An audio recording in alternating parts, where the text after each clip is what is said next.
এসে গেল দামোদর মাস। 12 মাসের মধ্যে এই 3টি মাসের তাৎপর্য অনেক বেশি। একটা হলো মাঘ মাস, বৈশাখ মাস, আর আরেকটা হলো কার্তিক মাস। এই 3 মাসের মধ্যে সবথেকে তাৎপর্য মাস হলো কার্তিক মাস, কারণ এই মাসের পুণ্য লাভ করা একেবারেই সহজ। একবার হরিনাম কৃষ্ণনাম নিলে 1000 বারের পুণ্য লাভ করা যায়। তাই কার্তিক মাসে ব্রত পালন যত পারো করো মন, কৃপা করবেন রাধারানী শ্রী মধুসূদন। হরিনাম একাদশী গীতা করো শ্রবণ, মুক্তি দিতে এসেছেন জীবেরও কারণ। তাই কার্তিক মাসে ব্রত পালন যত পারো করো মন, কৃপা করবেন রাধারানী শ্রী মধুসূদন। এই কার্তিক মাসটাকে দামোদর মাস বলা হয়। এই দামোদরের একটা অর্থ আছে, সেটা হলো দাম অর্থ দড়িবার্য আর উদর অর্থ হলো পেট। অর্থাৎ এই মাসে মা যশোদা গোপাল শ্রীকৃষ্ণকে নুনি চরিদ্রায় প্রেম দড়ির ভক্তি দিয়ে বেঁধে রেখেছিল। আর এই মাসে শ্রীকৃষ্ণ মাতৃস্নেহে আবদ্ধ হয়। মা যশোদা নয়নমণি কৃষ্ণ প্রাণধন ভক্তি প্রেমের দড়ি দিয়ে পেটে দিলেনও বাঁধন। তাই কার্তিক মাসে ব্রত পালন যত পারো করো মন, কৃপা করবেন রাধারানী শ্রী মধুসূদন। এই ব্রত পালনের এই মাসে অনেক নিয়মের কারণের মধ্য দিয়ে করতে হয়। যেমন ব্রহ্ম মুহূর্ত ঘুম থেকে উঠতে হয়। আর ব্রহ্ম মুহূর্ত হলো সূর্য উদয় হওয়ার 1 ঘন্টা 36 মিনিট পূর্বে, এবং এই ব্রহ্ম মুহূর্তটা থাকে মাত্র 48 মিনিট। তখন উঠে পবিত্র হয়ে তুলসী মঞ্জুরি নিয়ে শ্রীকৃষ্ণের ভগবান শ্রীকৃষ্ণের মুটুকে দিতে হয়। তারপর মাটির প্রদীপ জ্বালিয়ে দিতে হয়। এই মাসে একটি প্রদীপ দান করলে সকল পাপ মোচন হয়ে যায়। তাই ব্রহ্ম মুহূর্তে উঠে ওহে সনাতন, তুলসী মঞ্জুরি দিয়ে করো হে কীর্তন। মাটির পাত্রে প্রদীপ দিয়ে দান করবে যে জন, সকল পাপ ধুয়ে যাবে জন্মের মতন। তাই কার্তিক মাসে ব্রত পালন যত পারো করো মন, কৃপা করবেন রাধারানী শ্রী মধুসূদন। এই মাসে একবার কৃষ্ণ নাম নিলে 1000 বারের পুণ্য সমান হয়। এটা আমার কথা নয়, শাস্ত্রে প্রমাণ রয়েছে। হরিনাম একাদশী গীতা করো শ্রবণ, মুক্তি দিতে এসেছেন জীবেরও কারণ। তাই কার্তিক মাসে ব্রত পালন যত পারো করো মন, কৃপা করবেন রাধারানী শ্রী মধুসূদন। হরে কৃষ্ণ কৃষ্ণ কৃষ্ণ হরে হরে, হরে রাম রাম রাম হরে হরে। হরি বল হরি বল হরি বল হরি বল হরি বল হরি বল হরি বল হরি বল।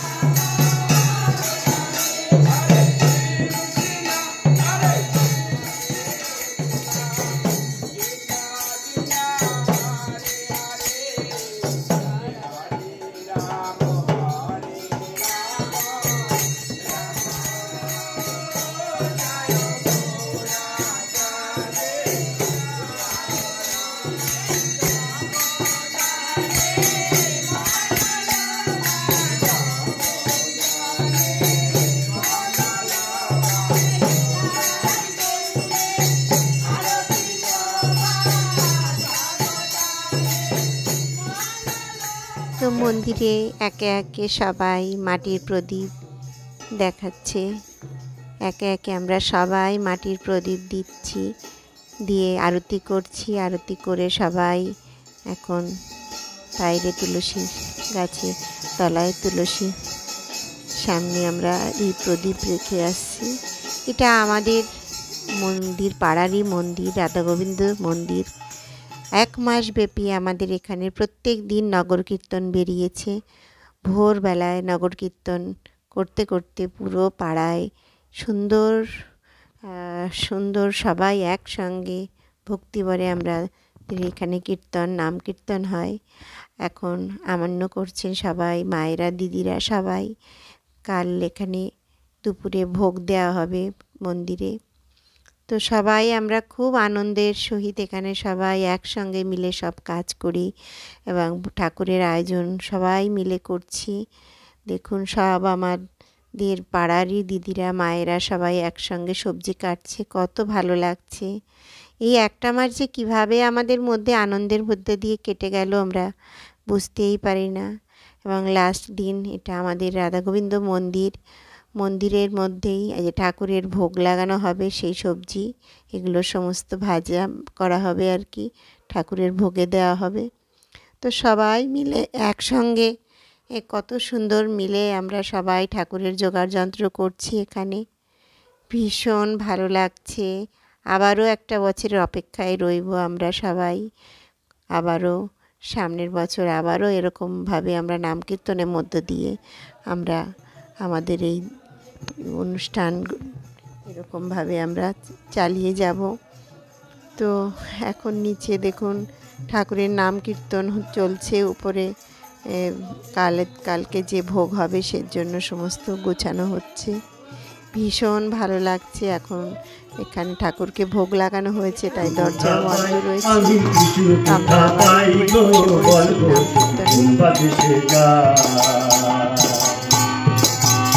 আমি কৃষ্ণ প্রেমে কলঙ্কিনী গো, ও আমি কৃষ্ণ প্রেমে পাগলিনী গো।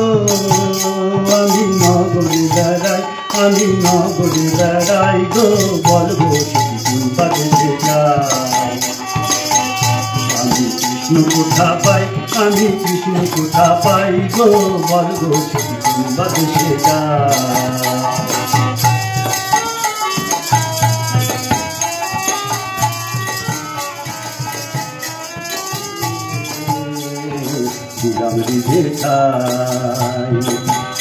আমার ছিল আশা দিল দাগা, ও আমার ছিল আশা দিল দাগা। আমার প্রেম করে কাজ নাই, আমার প্রেম করে কাজ নাই গো, বলবো সখী কোন বাদেশে যায়। আমি কৃষ্ণ কোথা পাই, আমি কৃষ্ণ কোথা পাই গো, বলবো সখী কোন বাদেশে যায়। ও আমি সুচিত্র পালঙ্ক মাঝে আমি রাজা।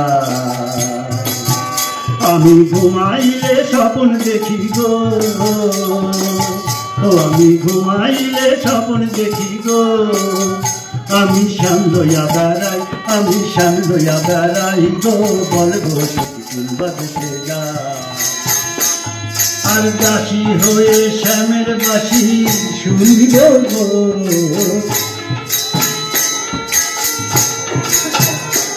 আমি দাসী হয়ে শ্যামের বাসি শুনিব গো, হরি বলবো আর মদন মোহন হেরিব গো, হরি বলবো আর মদন মোহন হেরিব গো। আমি এই রূপেতে ব্রজের পথে চলিব গো,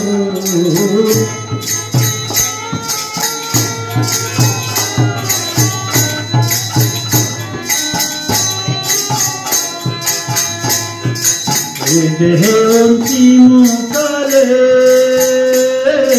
থাকবো শ্রী যমুনা জলে।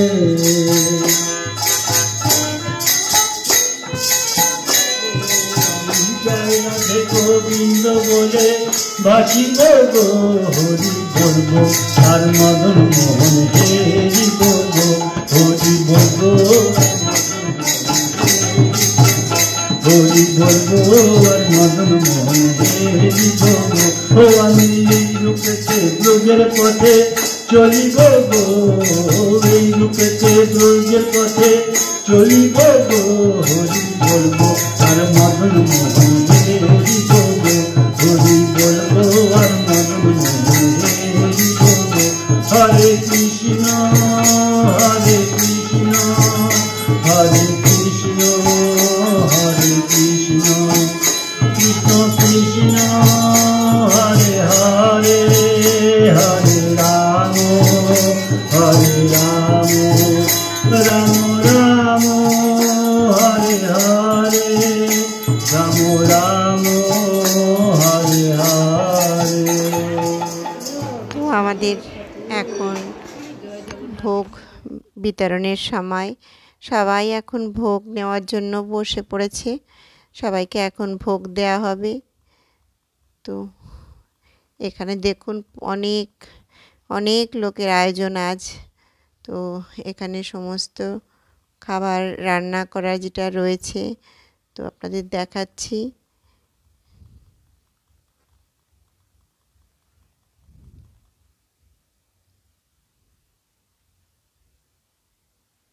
তো সবাই এখন ভোগ বিতরণ করছেন।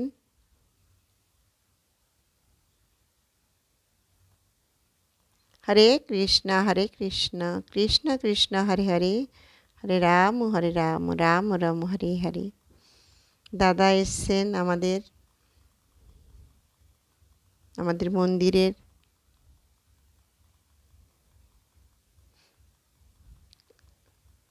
আমাকে আরেক জায়গায় যাওয়ার জন্য নিমন্ত্রণ করলেন কীর্তনে। তো সবাই দেখুন ভোগ গ্রহণ করছেন।